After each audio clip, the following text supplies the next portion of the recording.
The following interview is being conducted as part of the Price of Freedom Oral History Series, sponsored by the Madison County Military Heritage Commission. Our goal is to inform the public of the sacrifices made by veterans in our community on battlefields around the world. Each veteran interviewed received a Valor Award for their heroism during combat and is a member of the Military Heritage Hall of Heroes. We wish to thank the Huntsville School System and the ETV Broadcast Center for their help in presenting this Military Heritage program. Today we'll be talking with retired U.S. Army Colonel Marshall Eubanks. Colonel Eubanks, who served 26 years in the Army, received the Distinguished Flying Cross for his heroism in the Republic of Vietnam in August of 1972.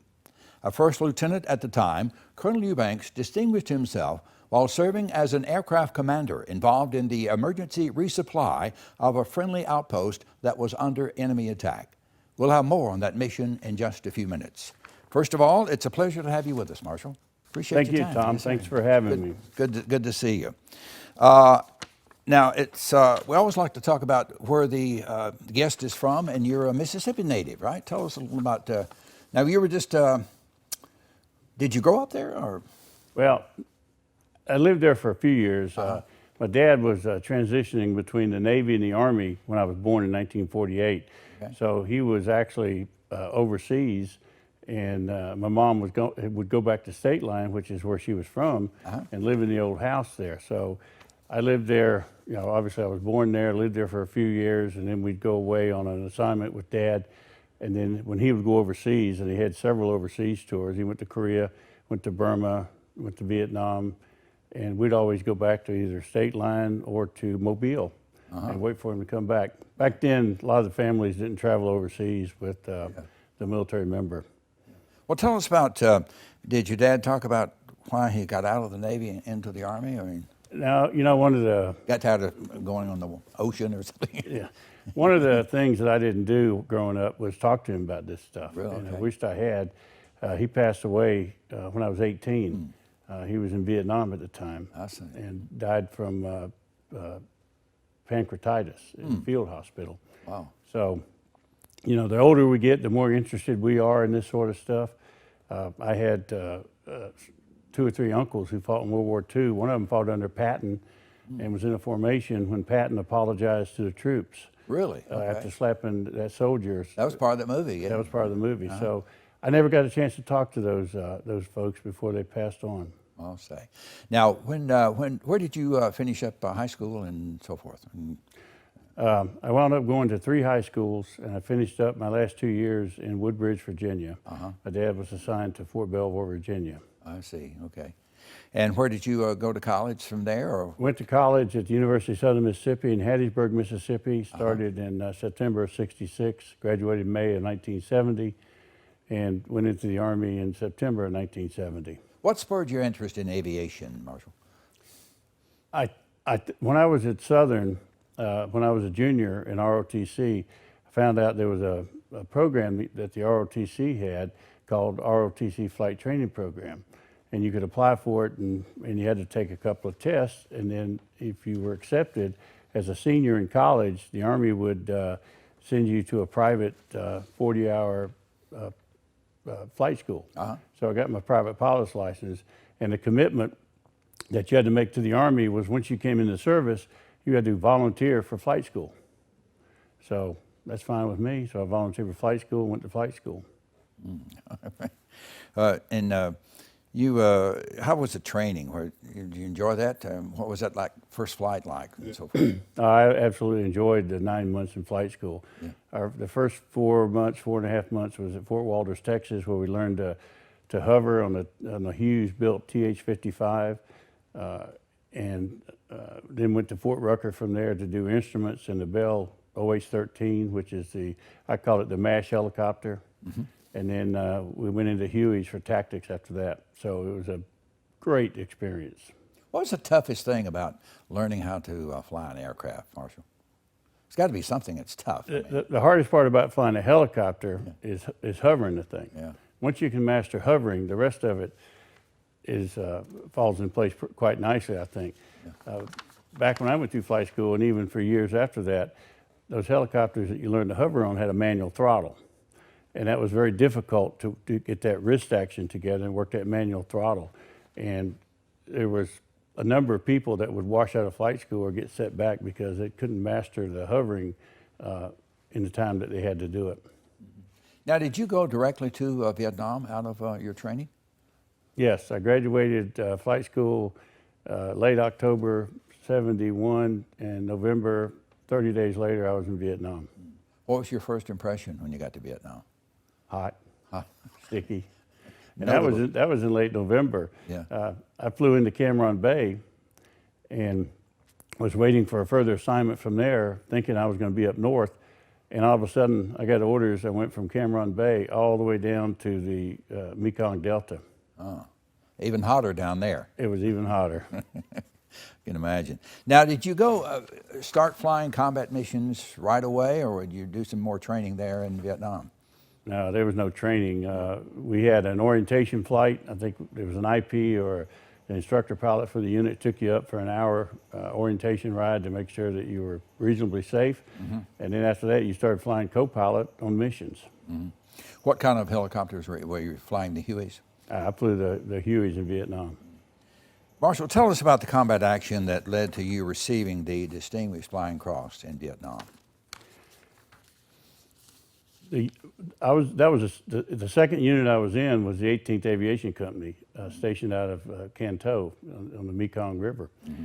And one of our missions was to support all the advisory teams in MR4, Military Region 4, which is commonly called the Delta.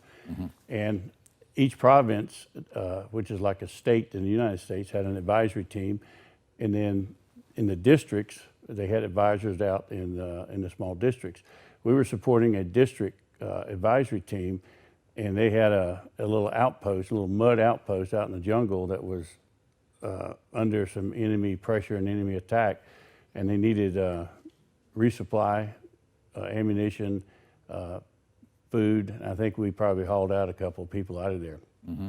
So we went in twice to deliver supplies and bring people out, and on the third time in, there was some sort of an ambush that was set up for us, and we took a number of rounds. Mm. And how long did all of this last, Marshall? I mean, Well, it probably was, I don't really recall, but we went in 3 times. We had to go back to the district's home base to get more supplies and to offload the folks that we picked up. So it was, I don't know, an hour to 2 hours total time. You had a few bullet holes in the helicopter then, huh? Yeah, I don't remember how many. I counted them at the time, but it was more than a half a dozen, as I recall. Were you able to get everybody out or resupply adequately? We did everything that the advisory team asked us to do. Uh-huh.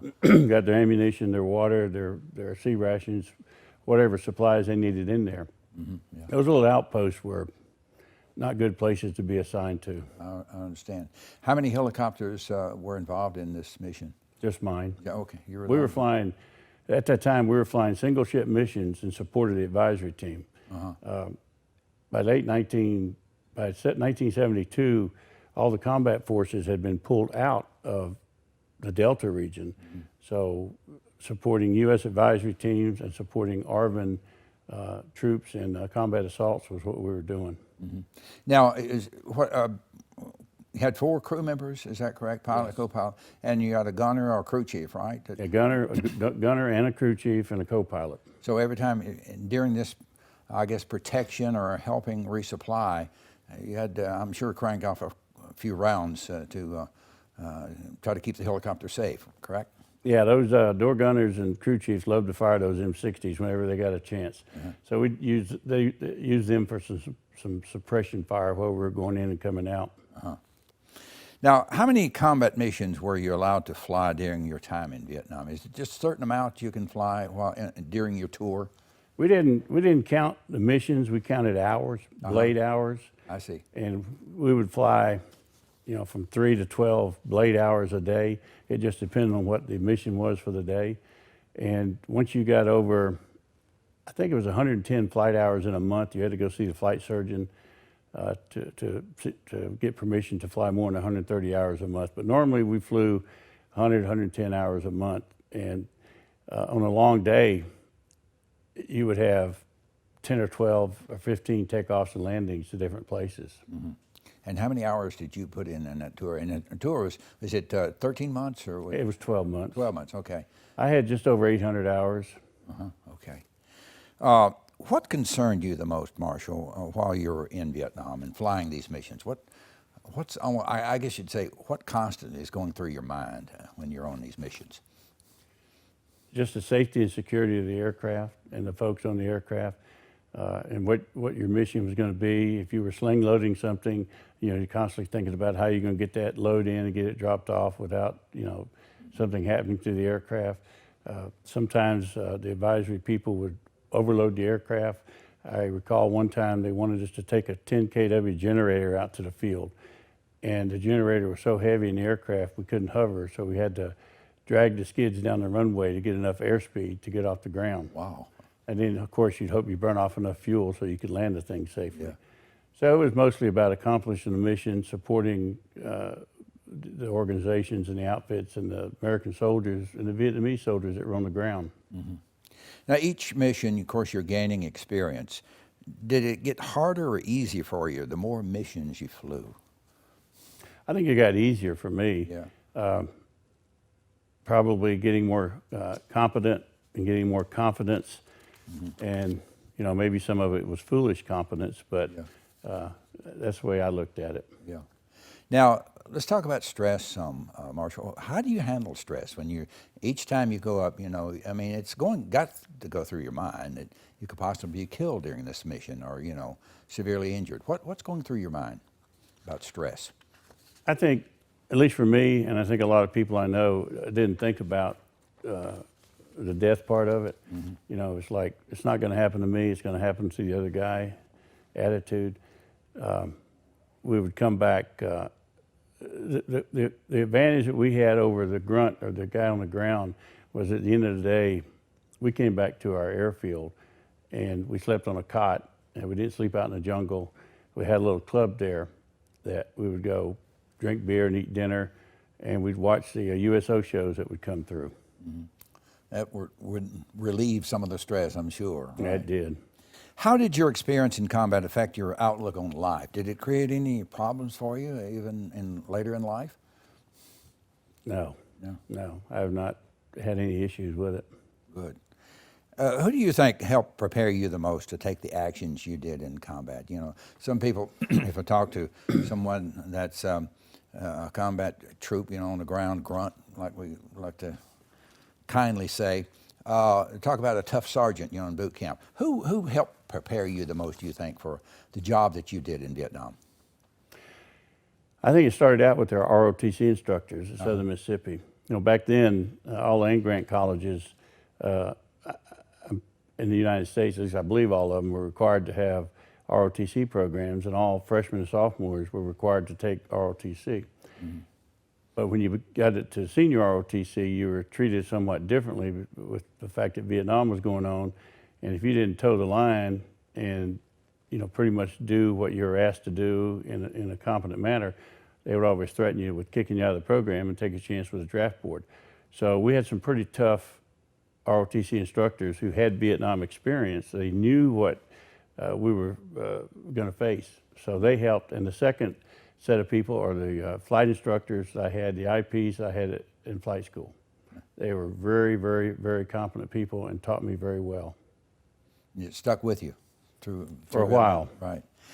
Now, you were in different parts. I think you mentioned earlier that you were mostly in the southern part of Vietnam, but you're in different parts of the country. Describe the areas you were in. A lot of the school children that are school kids that will be watching this interview will be interested in what kind of landscape it was in Vietnam. Like any country, there's a variety of landscapes, from mountains to shorelines.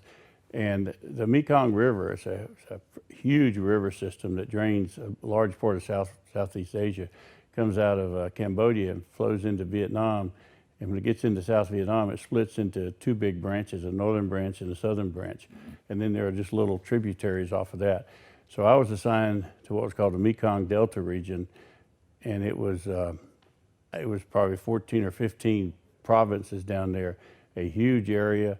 Most of it was flat. It was all wet. It was the jungle was a damp, very forbidding place to be. At the very tip of the South Vietnam is a place called the U Minh Forest. And the whole time I was there, we never flew into the U Minh Forest because it was held by the VC. And it was so rugged in there, so wet in there, so unnavigable in there that the U.S. did not go in there. When you had some free time, Marshall, however little that was in Vietnam, what were you able to do? What kind of relaxation was available for our troops, our aviation people? The USO shows, as I previously mentioned, would come through frequently, and they were from, a lot of them were from the Philippines, Filipino bands, maybe some South Korean bands that would come through and perform. My best memory of that is a song that was very popular during that time was "Rolling on the River," and I don't remember who sang it, but the Filipinos couldn't say "rolling on the river" very well, so they say "rolling on the river." So we all got a kick like out of it. Like they'd been drinking a little bit. Yeah, and so we got a kick out of that. Other than that, just going to the club, we usually ate dinner in the club at night, and it was just a small place, Right. a little bar and some tables and stuff. Yeah. Do you have cots? Did you sleep on the ground? Do you have No, cots? we had cots. Yeah, yeah. And when you went to the USO shows, you didn't have to dress up, did you? You could wear a T-shirt or whatever you had on and just find a place. We usually just went in our flight suit. Yeah, Because okay. we didn't have a lot of civilian clothes. Right. So we just wore that flight suit to wherever we went. Yeah. No cell phones back then. Did you have access to a phone occasionally, some kind of hookup that you could talk with the folks back home? Yes, I used, when I first got over there, I used the Mars system, which is an amateur radio system called the Military Affiliate Radio Service or system, I believe. And they were set up to allow service members to make phone calls over these shortwave radios. Okay.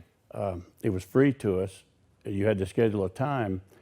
The biggest disadvantage, you had to, when you were finished with your thought, you had to say "over," so that the person that was listening to the conversation could punch the mic so that your wife or whoever could talk to you. So it was constantly over, back and forth.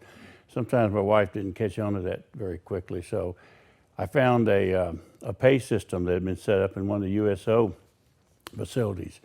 And I would try to call about once a month and keep the call to under 10 minutes because we had to pay for it. And kind of like a police radio, I guess, over 10-4, that sort of That's thing. right. That's exactly right.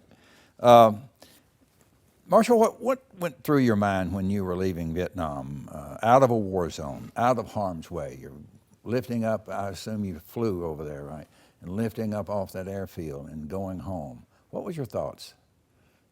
I was glad to be out of there. I was glad to be going home to my family. Yeah, yeah. It was kind of sad with what was taking place over there. Yeah.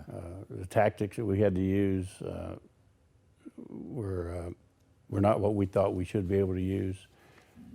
So it was happiness and then kind of sadness knowing that at least it probably was never going to work out. Did you lose some fellow pilots or crew members over there that you served with? Yes. Lost a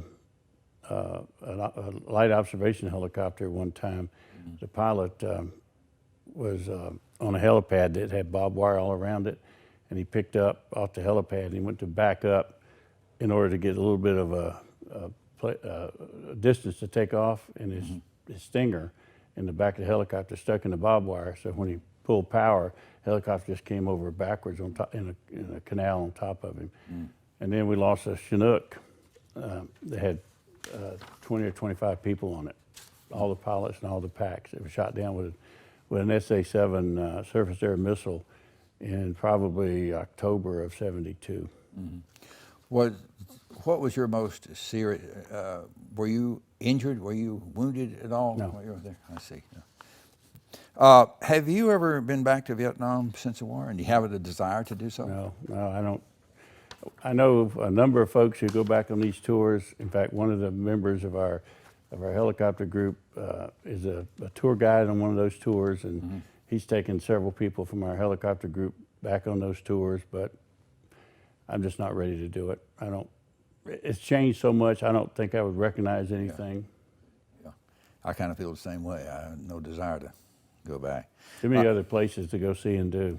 All right. I'm sure you've formed lasting relationships in the service. Do you still stay in contact with a lot of your friends you served with? You know, you served 26 years in the Army. I mean, do you stay in contact with a lot of those guys? I know the helicopter guys. We'll talk about those later. But There are a number of folks I'm still in contact with. One friend I went through college with, we were 2 weeks apart in flight school and wound up in the same unit in Vietnam. We're still in contact. He lives in Hawaii. Another friend that was my first company commander when I came back from Vietnam, we still see them every now and then. They live over in Chickamauga, Georgia. So there's a half a dozen or so around the country that I'm still in contact with. Lost contact with a lot of them. Yeah, I can imagine. Tell us about some of your duties and duty stations after Vietnam, and what made you decide to stay in the Army? Left Vietnam, went to Fort Riley, Kansas with the 1st Infantry Division. And I didn't know exactly what I was going to do, but I had a commitment of, I think, another couple of years in the Army. So we had a couple more children there, and then all of a sudden it's, you know, I've got more responsibilities than just going and doing something that might be fun, but it's not going to provide for my family. So I decided to stay. Probably the fact that my dad was in for 20 years probably influenced that decision. Right. We thought we would enjoy the life, so I just stayed in. Lived all over the United States, lived in Germany, finished up at White Sands Missile Range, New Mexico, retired in 1996. Most veterans have mixed feelings about serving in a war. What was your favorite memory from serving in Vietnam and also in the Army? I don't know that I have a favorite memory from Vietnam, but my overall impression is that an insurgency is a bad thing for people to have to go through. It just obviously rips the country apart. It creates loyalty issues amongst families, amongst villages, and it will destroy a country before you know it. And the insurgents usually will persist until they get what they want. And that was kind of my overall, in reflecting back on my experience in Vietnam, what I thought. In the Army, probably my greatest experience was when I was a Combat Engineer Battalion Commander for 2 years. Just being given the responsibility to lead and train and help America's sons and daughters, because they're a very precious commodity. Right. They're the ones that do most of the dying and the fighting on the battlefield. It's the young folks. There were protest marshals during the Vietnam War when you served.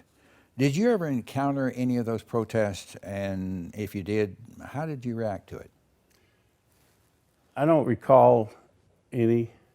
Like I said, when I got back in Vietnam, I went to Fort Riley, Kansas. It was a pretty close-knit military community there. The only time I ever really, I think, saw a protest was when I was a senior in college. This would have been 1969. We had heard that some group was going to organize a protest on campus one night. At Southern Miss. At Southern Miss. Right. And our OTC instructors threatened us severely if we went to or got seen around that protest. Involved in any way. Involved in any way, yeah. Anyway. Right. So myself and a couple of buddies decided, you know, we're going to sneak up there just to see from a distance what's going on. And we did that, and we were hiding around the building, and the thing was just getting organized, it seems like. Yeah. And the campus police came in there and broke it up, and everybody scattered, include us, and that was the only demonstration that I remember on the campus of the University of Southern Mississippi for 4 years, and it was a failure. The instructors didn't find out about what you and your buddy did? No, we didn't tell them. We were hiding up there watching. Right. How does it feel, Marshall, when people call you a hero when they learn about what you did in combat? How does that make you feel? I don't really take a lot of pride in that. I was just doing my job, trying to accomplish my mission and support the people on the ground. To me, the real heroes of any war are the people that fight on the ground. the people that live in the jungle every night, the people that live in the foxholes every night. Those are the real heroes to me. Whether or not you got an award or not, if you went through that, no matter what war, then you're a hero. And those that don't make it back. And those that don't make it back. Right. Being in the military, you have to move around a lot, as you can attest, growing up as well as later serving in the Army. Talk about the effect that can have on a family, the problems it can create.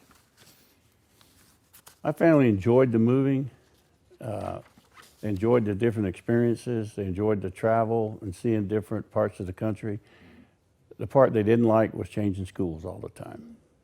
That took a toll on them. All three of my children went to 3 different high schools. And that's the worst part of it. Other than that, I think they all had a great time. You know, my wife reminds me that we moved something like 17 times in 26 years. Wow. So she says we're not moving again. Put her foot down. Put her foot down. But the relationships you develop, the camaraderie in the units was really special over the years. Do you often wonder, would you do it all over again? Yes. Why is that? What is it inside of you that would tell you to do that over again? Maybe a little patriotism, maybe a little, I enjoyed it. It was a good life. Felt like we were doing something that was important, no matter what assignment you had. So yes, I would do it again. You've served during the war, and through the years, I'm sure you've seen a few war movies, especially the ones dealing with Vietnam. Do you think war is depicted accurately in most of the movies or TV shows that you've seen? No, not even close. Why is that? Well, we talk about reality shows.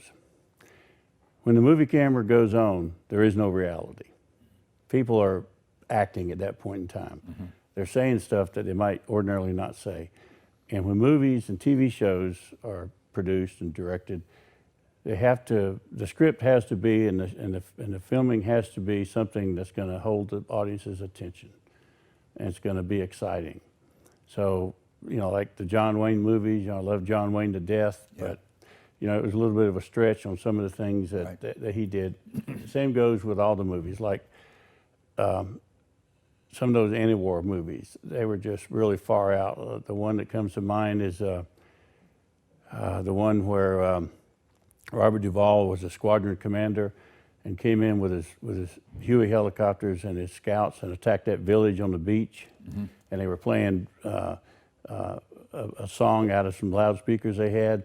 And the helicopters came in and flew all around this hamlet and flying over them and crossing them with troops on. Would never happen. Right. That would never happen. The only movie I ever saw that came even close to representing what it was like was a movie that was made in 77 or 78 about some action that took place in 64. It was called Go Tell the Spartans, starring Burt Lancaster.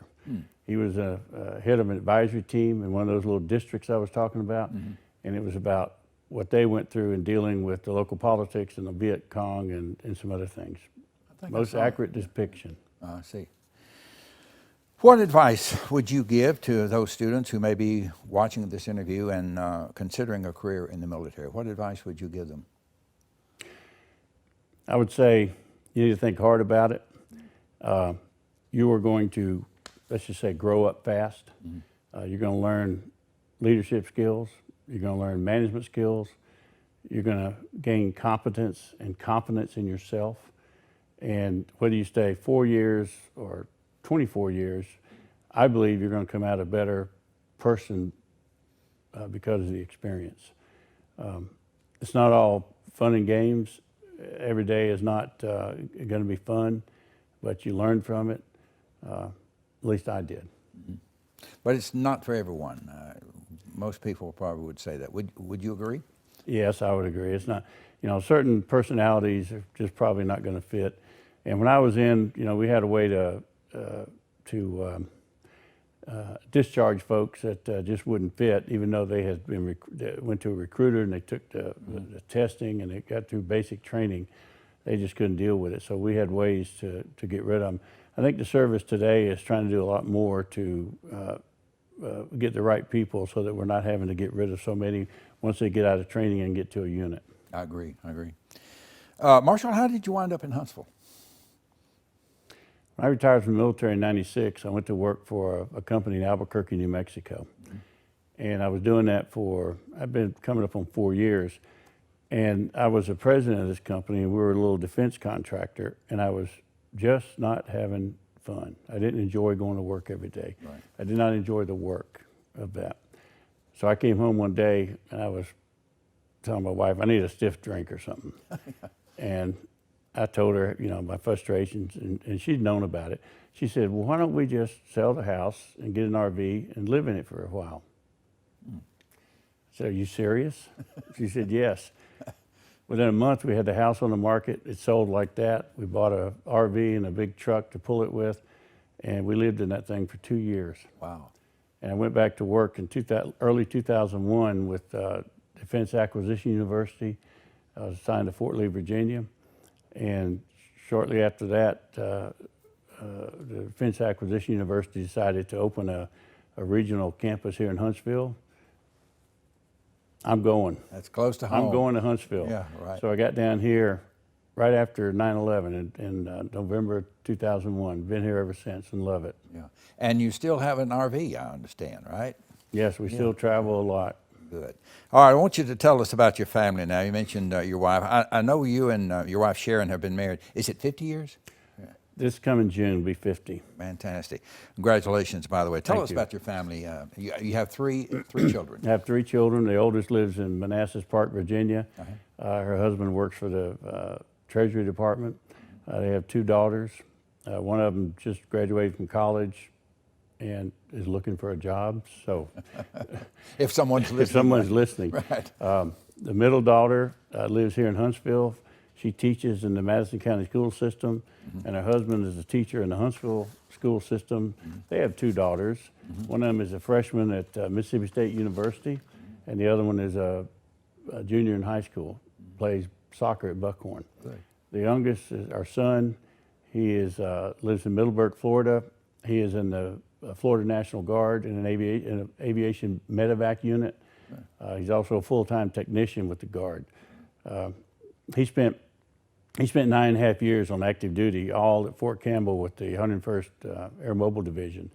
And he had 3 almost back-to-back 1-year deployments with him. Wow. And his wife, I guess, was telling him, you need to have some stability. So he worked on trying to get the assignments folks to give him an assignment that he wouldn't deploy. Right. So he got a set of orders sending him to Fort Stewart, Georgia, and he called up the unit that he was going to, and they said, hurry up and get here, we're packing to go. And he said, I can't do it. So he put in his paperwork and got out and got this job with the Guard. So he gets credit for all that military time, so he didn't lose anything. Good, good. And he really enjoys it. Good. Now, you're still involved in the aviation. You're a part of the Helicopter Pilots Association in the Huntsville area. Explain what you guys do. The Vietnam Helicopter Pilot Association is a national organization that was started in the early 80s by some guys. And I think there are about 9,000 members of that organization. And reunions are held every year around the 4th of July at different venues across the country. A number of years ago, local groups of folks started forming local chapters. So there are about 24 local chapters around the country of the Vietnam Helicopter Pilot Association. We're the North Alabama chapter. We started this chapter in 2010, and we grew from a half a dozen members up to 80 members. I think we're sitting at 71 active members at this time. We restored a UH-1 Charlie model Huey that was a gunship and flew in Vietnam for 3 years. It came off the range at Redstone. It was given to the Veterans Museum, and the Veterans Museum permanently loaned it to us, and we worked on Saturdays for 3 years and restored it. We have it on a trailer, we pull it around, we pull it in the parades, we take it to schools and other veterans events. You've probably seen it down at the Veterans Memorial that's sitting out front. Yeah. And we go into schools every now and then and give talks. We have meetings once a month. that our spouses are all invited to, and we probably get 80% of the members' spouses come to those meetings with us. So we always have a social hour, then we have a formal 30-minute meeting, and then we have dinner, and then we socialize some more. And you tell some stories about, There's a few of them, a few of them being told. Well, I've talked with many of your fellow veterans that were pilots, and we interviewed many of them, You did. Valor recipients. So we appreciate all that you guys do. Marshall, what goes through your mind when you see a military helicopter flying over? Say you're out in your yard working, and does that conjure up a lot of memories for you? The ones that, and you don't hear it very often, but the ones that really do, and I'll usually stop and look to see if I can find it, is hearing the whop, whop, whop of a Huey. Yeah.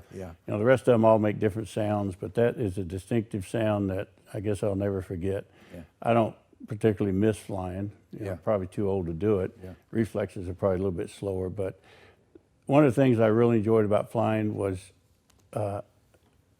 studying the terrain from up in the air. Mm-hmm.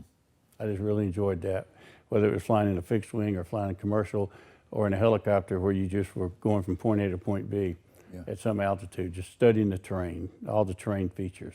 Part of the enjoyment for you while Part you're of up the in the enjoyment, air. that's right. Now, you have been involved with the Alabama Gold Star Families organization. Tell us about how you got involved and what it has meant to you personally. About 2 years ago at this time, I saw a little article in, I think it was American Legion magazine, and they were talking about a Gold Star Family Monument that was going to be dedicated in someplace.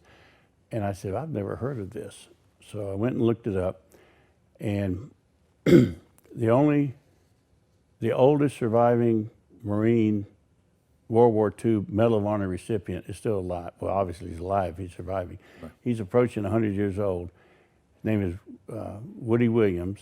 Up in Virginia, I believe it is. Pardon? Up in West Virginia or Virginia? He's from West Virginia. West Virginia, yes, sir. And their foundation headquarters is in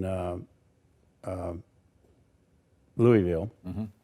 And he started this foundation called the Woody Williams Medal of Honor Foundation, I don't know, 15, 20 years ago. Mm-hmm. And they do a lot in education and other things. But one of the things they do is assist local communities and committees in putting up one of these Gold Star Family Memorial Monuments.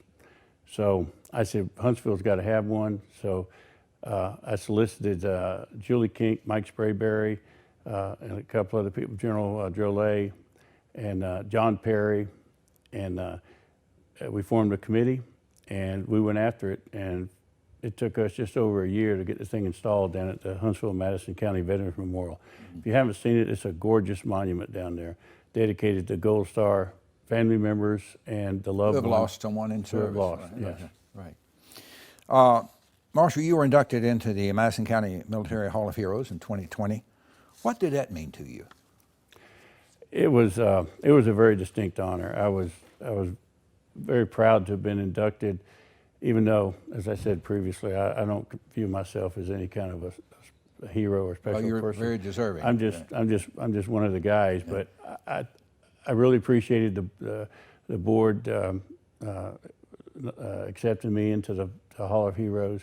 I'm proud to have my name on it, and maybe one day it's something that my kids will be able to go look at and read about, and maybe see this tape, and my grandkids. Yeah, Marshall, it's been a pleasure talking with you, sir. We appreciate all your time, and I want to tell you, we not only appreciate it, but we appreciate your service to our country. Thank you very much for spending time with us today. Well, Tom, thank you very much, and thank you for taking time to do these interviews. They're important. I think this one is going to be go to the Library of Congress, yes, along with all the ones you're doing. So I think you're doing a great service, and also thank you for your service in the United States Marine Corps. Thank you, sir. Semper Fi. Semper Fi. Now, if you'd like more information regarding this interview or any interview in our Military Heritage Series, please contact the Madison County Military Heritage Commission website at mcmhc.org. Thank you very much for being with us. I'm Tom Kennemer.